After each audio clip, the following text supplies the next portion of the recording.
Let's have a look at the day's business, shall we? Stephen's here on set. Starting with good news. Well, it is, anyway, if you're a shareholder of Apple.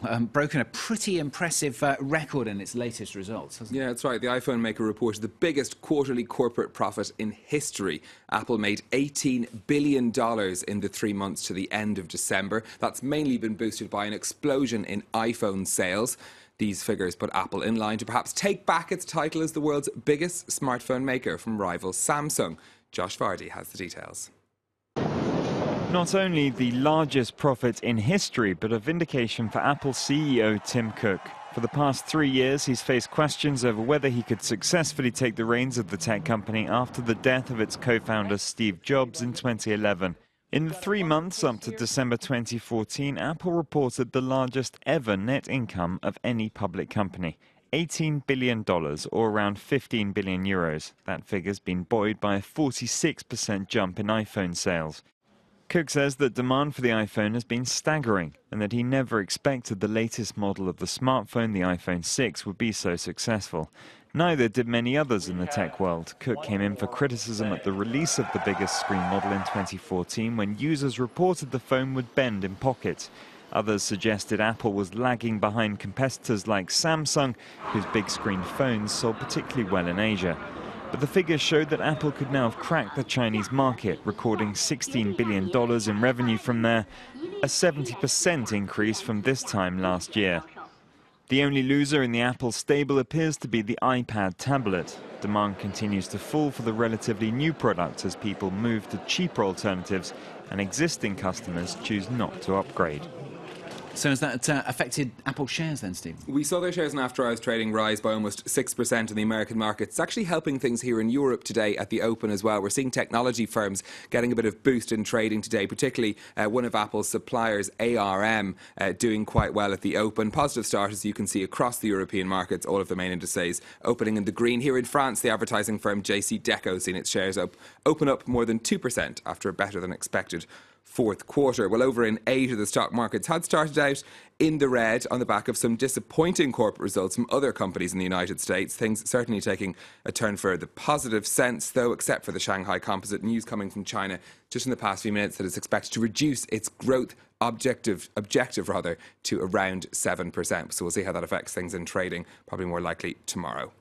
For now, though, let's move on with a look at some of the day's other business stories. And Yahoo has announced that it's to spin off its $39 billion stake in the Chinese e-commerce giant Alibaba.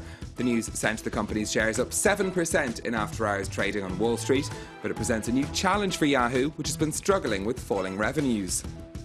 Reports from Japan say Sony is to cut another 1,000 jobs from its struggling smartphone division.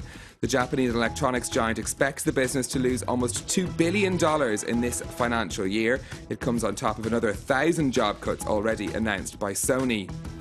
And falling oil prices have hit another company's results. The heavy machinery maker Caterpillar has seen its earnings fall by almost 25% in the last quarter. It comes as the company is trying to restructure its business in response to a slowdown in the mining sector.